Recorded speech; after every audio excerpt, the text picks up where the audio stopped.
May have to knock again.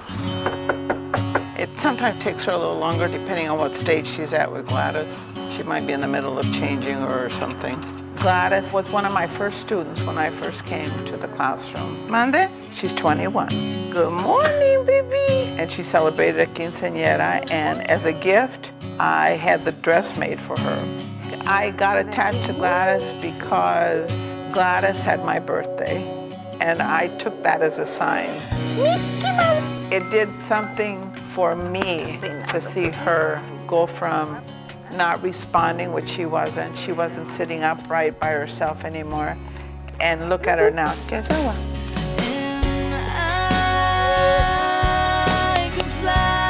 She's sitting upright. She can scoot over and grasp things. She can activate toys. That Mickey Mouse she loves. Okay. She's vocalizing more. She's learned how to chew again. She eats a whole enchilada dinner now. So she's doing great. She really is. Bye, baby. Bye. Gladys gives more to me than I ever will to her. It's really great to see her. She's a very, very special child to me. Miss Sanchez has a big heart. She knows the standards, she knows the kids, and she knows what she needs to do to get the kids with their disabilities exposed to the standards. Each one has their way of communicating, even just with a glance. Come on, big boy. They tend to know a little bit about their traits, their wants.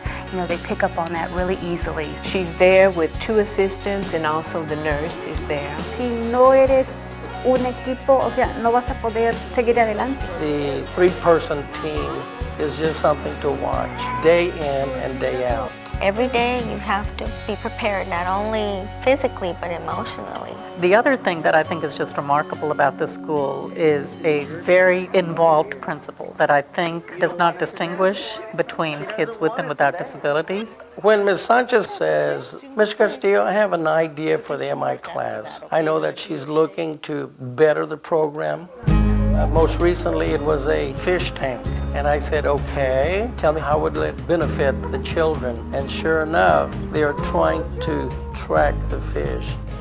One thing that is necessary to work with these children is the use of technology. We spent about $3.5 million purchasing 583 universally designed for learning workstations. About 140 teachers have been trained in how to use the UDL workstations and more to get trained. And kids with severe disabilities from pre-K through high school are able to access computer-based software for improving literacy, numeracy, and so forth.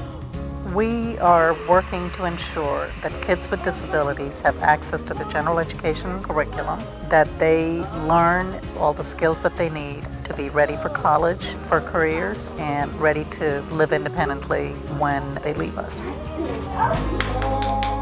You ready to cheer, guys? Some of our MI kids participate in PE activities. Ready, set, and...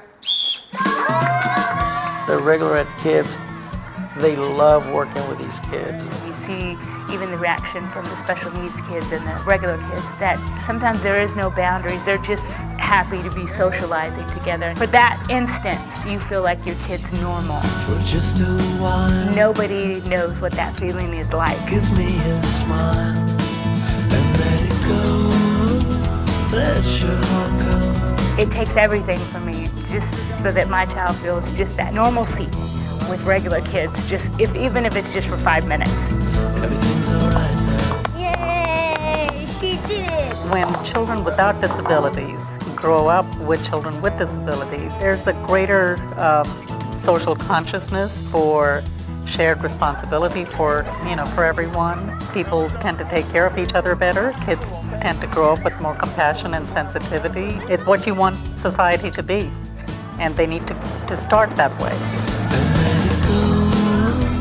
Let your heart go. It's all right now. It's all right. And they have taken these kids, welcomed them, thrown their arms open, and said, how can we help you? They just accept them as they are. It is the most wonderful feeling. I feel so happy. I wish Asia could stay here. I don't want her to leave here. That's the problem.